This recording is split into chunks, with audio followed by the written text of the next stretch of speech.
So hey guys, welcome to my new video. আজকে আমরা চলে যাচ্ছি মিউজিয়ামে, কলকাতার মিউজিয়ামে। তো প্রথমে আমরা ট্রেনে বসে পড়েছি। তো আমরা আজকে যাচ্ছি আমি, ভাগনা, মা আর আমার একটা ফ্রেন্ড আছে। তো প্রথমে স্টেশন থেকে ব্যারাকপুর থেকে পুরো শিয়ালদায় চলে এলাম। এসে এবার এখান থেকে বাস ধরলাম, প্ল্যানেটের বাস ধরেছি। তো এখানে আমরা নেমে গেছি মিউজিয়ামের সামনে, মানে অনেকটা দূরেই নামিয়েছিল, একটু হেঁটে যেতে হচ্ছিলো। তারপরে টিকিট কেটে ফোনেরও টিকিট কাটতে হচ্ছিলো, যেহেতু এখন ফোন নিয়ে যেতে দিচ্ছে। তো প্রথমে বৃক্ষটা দেখলাম, তারপরেই কিছু পুরোনো দিনের মূর্তি দেখলাম, অনেক পুরনো, 20-30 হয়তো বছর আগেকার। তারপরে এখানেও অনেক মূর্তি ছিল, এখন হয়তো আগের মতো কিছু নেই, বেশিরভাগই মূর্তিই দেখলাম। তো এখানে এতগুলো মূর্তি দেখলাম। আমার ভাগনা বলছে, মাসি এটা ভিডিও করো, মাসি ওইটা ভিডিও করো। তো অনেকটাই ভিডিও হয়ে গেছে।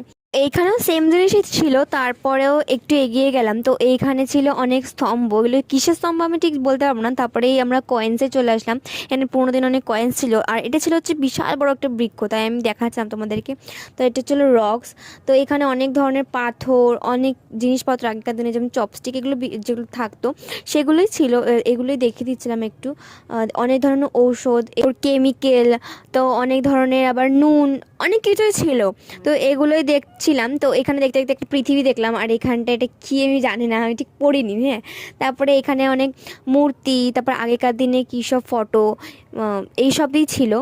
তারপরে মমির যে ও জায়গায় ভিডিও করতে দেয় না, মমির জায়গাটায় ভিডিও করা হয়নি, ওখানে ভিডিও করা অ্যালাউ নেই। তো এই চিত্রটা এখানে দেখিয়ে দিচ্ছিলাম। তো এখানেও ভিডিও করতে বারণই করছো, তাও করে নিয়েছি, সবাই করছো তাই। এখানে অমেরুদণ্ডী কিছু জীবাশ্ম ছিল, যেমন অনেক বড় একটা কচ্ছপ ছিল, এখানে হরিণ ছিল, হরিণের মাথা ছিল। তারপরে অনেক ধরনের পাথরও, এখানে পাথর ছিল। তারপর আগেকার দিনের যেমন শামুক, এইসবই ছিল আর কি। তারপর এখানে চলে আসলাম, এখানকার জন্তু জানোয়ারগুলো দেখতে, কিন্তু ওরা তো সবাই শুকিয়ে গেছে, কেমন লাগছিল যেন একটু। তো যাই হোক, এগুলোই দেখছিলাম। তারপরে আমরা চলে আসলাম রেশম শিল্প, অনেক কিছু রেশম শিল্প, তারপরে খাতা বই, ফল সবজি, এগুলোই ছিল এখানটায়, বেশি কিছু নেই। মানে পাট উৎপাদন, চা উৎপাদন, এইসবই চাষ বেশি বোঝানো হয়েছে। ফল সবজি কী করে চাষ করতে হয় সেগুলো দেখানো হয়েছে, চিনি উৎপাদন, এইসবই ছিল। আর রেশম শিল্প ছিল, গাজর ঠাজর এইসবই ছিল, আর বেশি কিছু ছিল না। শীতের মৌসুমে তো সবাই ঘুরতে যায় অনেক জায়গায়। তো আপনারা একদিনটা পারেন যে একটা দিন এসে কলকাতা মিউজিয়ামে কাটানোর, বেশ ভালোই লাগবে।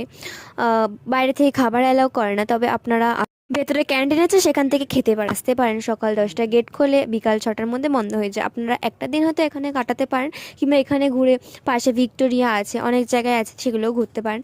আপনাদের বেশ ভালোই লাগবে আমার মনে হয়। যারা দেখেনি, ছোটো ছোটো বাচ্চাদেরও বেশি ভালো লাগবে এখানে আসতে, কারণ অনেক জন্তু জানোয়ার, অনেক কিছু বোঝার জিনিস রয়েছে। যারা এখনও পড়াশোনা করছে, ওদের বোঝার জিনিস রয়েছে। তো